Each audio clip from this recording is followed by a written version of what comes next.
First, you have some time to read questions 1 to 5.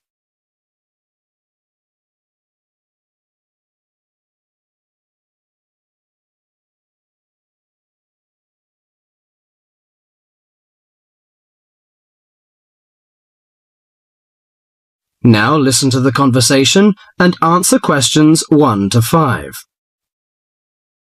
Well, Claudia, our first semester at university is almost over. I can't wait for the holidays. Me too.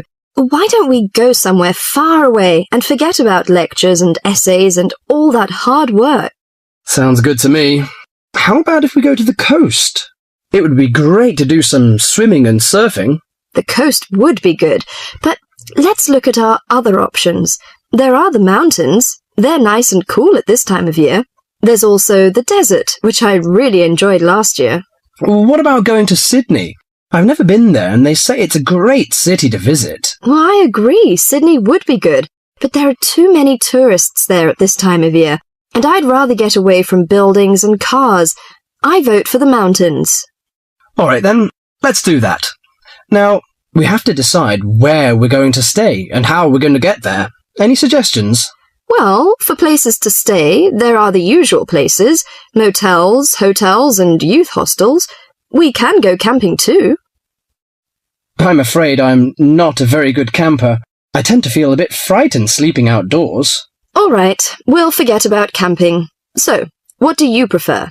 Well, since neither of us has a lot of money, I don't think a hotel or motel would be possible. How about a youth hostel? Oh, I'd rather not go to a youth hostel. They're cramped and noisy, and the person in the bed next to you might be a snorer. No, I think we should find a small holiday house to rent, and if we get a few more friends to join us, it will be really cheap. Okay. You know, it's the first time for me to travel to the mountains. What do you suggest to take? Mosquito net, I guess. Mosquito net is useful, but I don't want to add more weight to our luggage. So the insect repellent can do, I think. Besides, aspirins are necessary and some cold cure, in case we feel sick or something like this. Do you think we need binoculars and a camera? Well, it would be a good idea to take binoculars. As to a camera, I'm not very for it. I'd rather record the scenes in my mind. You're right. What about the money? How much do you think is enough, and how we should take it? I've learned from a friend about the cost. He told me that they spent about $480 for 1 week's tour. So I think $500 would be enough. We may need over $300 for the house. Have you got any traveller's checks? No, I haven't. But I've got a credit card and a saving card. Then take the credit cards with us. It would be more convenient to pay the house fees with a credit card.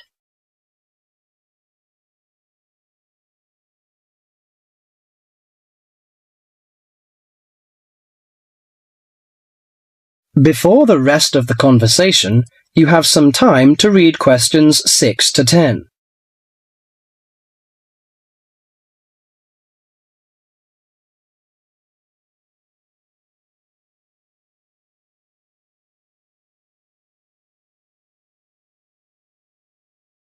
Now listen carefully to the rest of the conversation and answer questions 6 to 10. Oh, I nearly forgot the date. How long will we have before we have to be back here on campus? Under a week, I think. We'll leave on the 14th of April and come back on the 21st, because you know we'll start to study on the 22nd. Do you know the definite locations of some holiday houses? I suppose it would be nice if we book in advance. Yes. Look at this brochure here. It says that there are several holiday houses near the mountains. I prefer the one near the woods. It's situated right across the road from the Rainforest Park. That sounds good. We can easily go to the Rainforest Park then. Do you know what else we can do there besides visiting the park? I know that many people go there for bushwalking, but you need a good pair of walking boots, of course. Are there any dangers in the bushes? I'm a little frightened. In fact, there's no need to be nervous of the bushes, provided that you treat it with respect and common sense. Most of the animals and wildlife are gentle and harmless. There are venomous snakes to be aware of, but really they're much more frightened of you than you are of them. The other thing is that certain plants can cause irritation if you touch them with bare skin. I see. Well, I can't wait for the coming holiday. That is the end of section 1.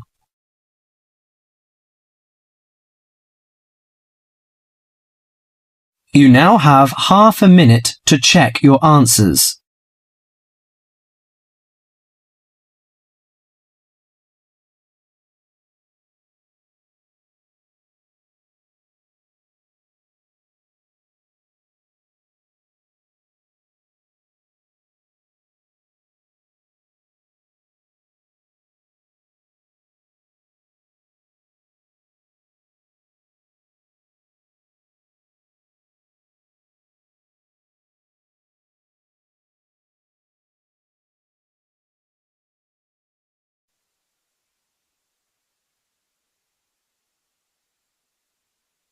Now turn to Section 2. Section 2. You are going to hear a student arranging to transfer between English classes. She is leaving a message on the language department's answering machine. The student's name is Mei Lee. First look at questions 11 to 17.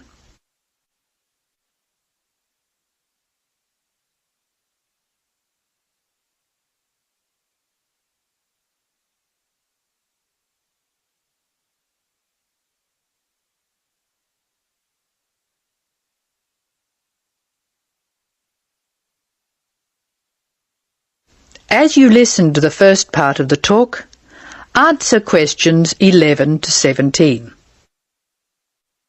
Hello, this is Mei Lee speaking. This message is for Mrs. Brooks in Student Affairs. Mrs. Brooks, I telephoned you last week and you told me to call back and put the details of my request to transfer on the answering machine. I hope you can hear me easily. I have the form here and I'll give you the information working from the top to the bottom. As you know, my family name is Lee, spelled L-E-E, and my first name is May. My student number is 002312. That's 002312. I'm in Mr. Anderson's class. You know, he's the one who helps out with the football team. The next part of the form asks for my address. I'll give it slowly. I live at Flat 5, 10 University Avenue. You probably know the building. It's just near the engineering school. The telephone number is 818-6074. And I share it with a lot of other people, so it's often engaged. I'll give it to you again. 818-6074. I think that's all I have to put on this part of the form. I know you were curious about my reason for requesting a transfer, so I'll explain that next. Before you hear the rest of the talk, you have some time to look at questions 18 to 20.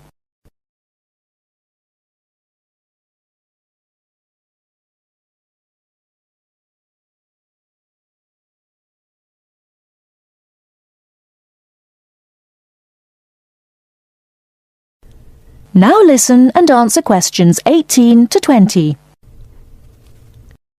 Now I'll tell you why I want to transfer between classes. Mrs. Brooks, I really like my teacher and my classmates, but I find it very hard not to speak in my own language. I just begin to think in English when the class ends, and I'm surrounded by other people from my country, so it's natural that we all speak in our mother tongue.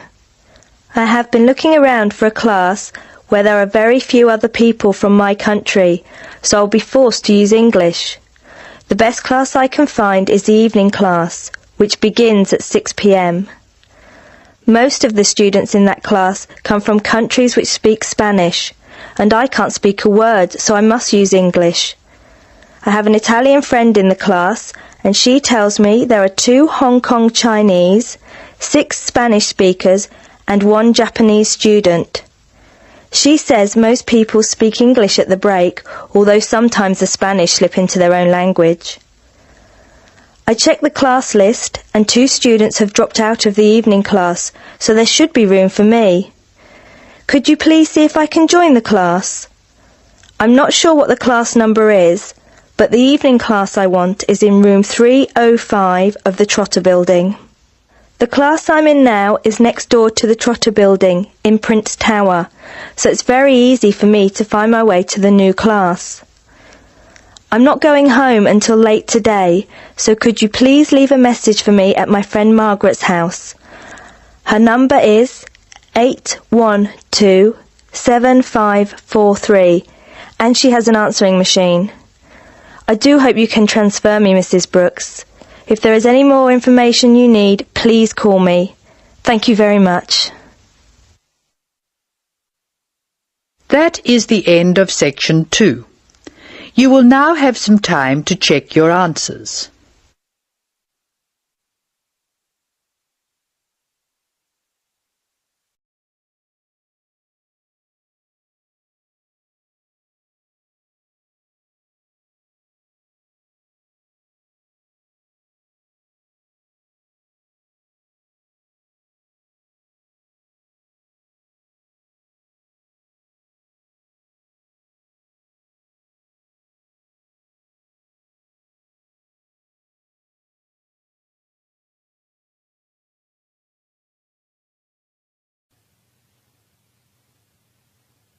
Now turn to section 3.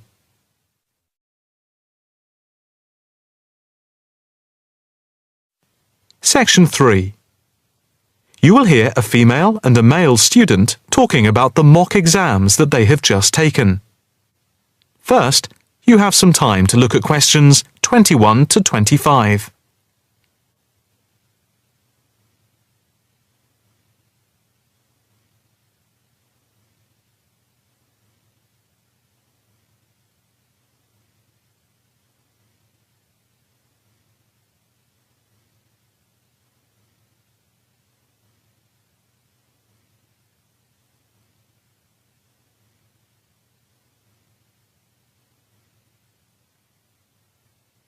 Now listen carefully and answer questions 21 to 25. So, what did you think of the practice exams last week? You mean the mock exams? Yeah. I thought some of them were tough. They were certainly hard and generally they were very long. Yeah, they were spread over a whole week, which made it impossible to relax. Exactly. But what did you think of each test? Of the 7 exams we did, the least enjoyable for me were the 2 3-hour essay papers. Why didn't you like the essay papers? I'm not particularly good at writing things down like that in a short space of time. And I don't think it's a good way of testing our theoretical knowledge of medicine. I'm the opposite, I'm afraid. I'm much better in the written essay exams than the other types of tests. But what about the 2 multiple choice exam papers in basic science and anatomy? They weren't too bad. If you didn't know the answer, all you had to do was guess. That's okay, but I never feel comfortable with guessing.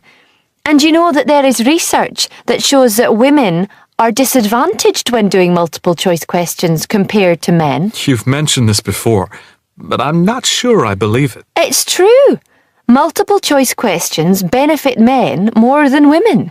They are a male construct. If you say so. It's not if I say so. Anyway, you have to be careful with multiple choice questions because of the negative marking. That can really bring the score down if you keep guessing and get all of the guesses wrong. It's double negative. Yeah, that is a danger. What about the role play?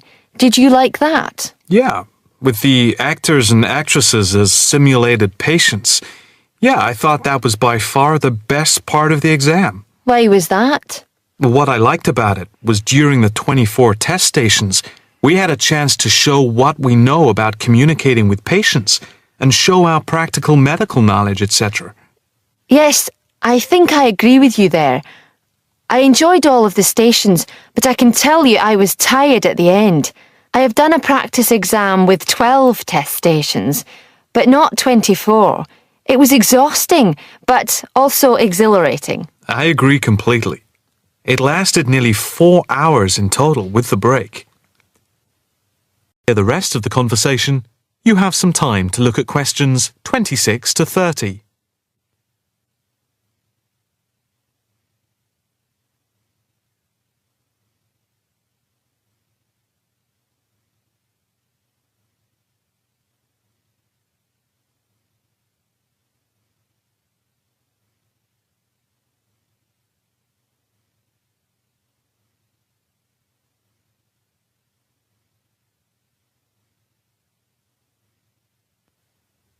Now listen carefully and answer questions 26 to 30. What did you think of the other 2 exams? The 2 problem-solving tests? I didn't think I was going to handle them very well, but in the end I think they went better than I thought they would. What I liked most was the test where we had to work in groups of 4, and to solve a problem we had to prioritise actions. That was very interesting. I'm not sure that I did very well in that, though. Did you feel comfortable being in a group of 4 and having 4 examiners watching you as you discussed the problem? We did practice it several times before. You learn to forget that someone is watching you. But some people are better at speaking in group situations like that, and they get the best marks. The test doesn't just assess whether people can talk a lot. It's about showing you can listen, organise your thoughts, and then show you can be part of a team, allowing other people to speak. Well, we'll have to see how it goes. When do the results of the mocks come out? They said next week, and then it's the finals 2 weeks later. Yeah, we've got that to look forward to. What is the policy on resits? Why? Are you planning to fail? No, but, well, you know what I mean. The resits are held in September, and if there is any problem after that, it goes to appeal. We'll just have to make sure we don't fail any part of the whole examination. I certainly wouldn't want to do any of it again. Me neither. It's hard when you are not allowed to fail any of the exams. I bet they don't have that policy in any other subject. Probably not. That is the end of section 3. You now have half a minute to check your answers.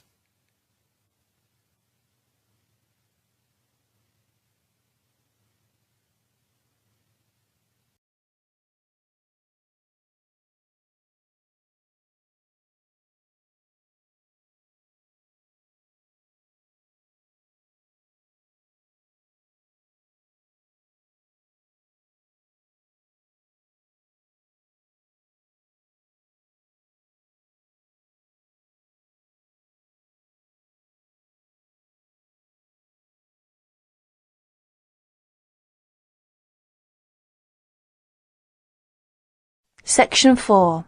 In this section, you will hear a report about crime and punishment in the UK. First read questions 31 to 40.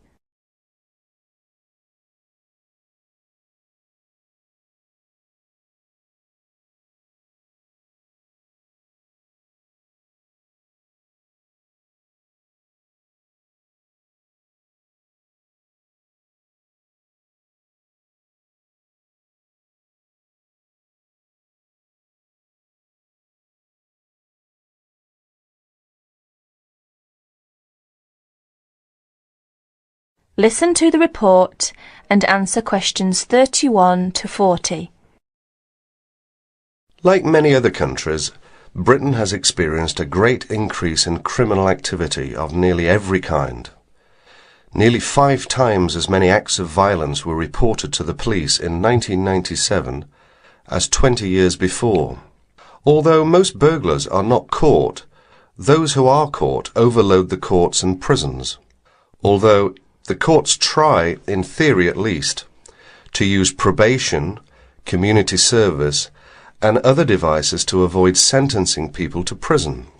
The 50,000 people in prison are more in proportion to the population than in any other Western European countries. Vast sums are being spent on building new prisons, but the prisons are still overcrowded, and the humiliation suffered by their inmates makes rehabilitation difficult. Many prisoners are released early on parole. The prisons in England are run by the Home Office, though each prison has a local board of visitors who make reports about conditions and also deal with serious bad behaviour. Normally, prisoners are released after serving 2/3 or less of the time for which they were sentenced. But an offence in prison may be punished by the loss of some days of remission. There are several kinds of prisons, including open ones, and some prisoners go out to work in groups outside. Prisoners who want to study for examinations are helped to do so, and there are training courses in prisons. But in practice, some spend little time outside their cells. Most crime is committed by young males, and is opportunist and is not planned by hardened professional criminals, although these do exist in most common people's view.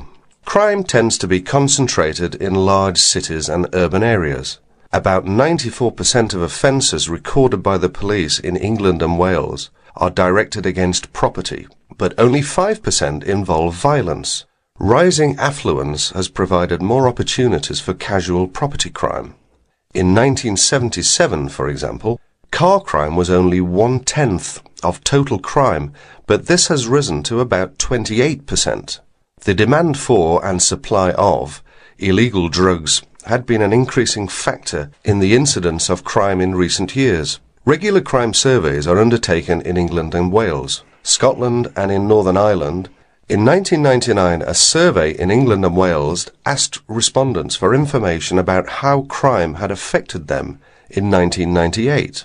It estimated a total of 15 million crimes in 1998, the majority of which were against property. Violent crime accounted for only 5% of the total, while 36% involved vehicles, 9% were burglaries, and 30% other forms of theft.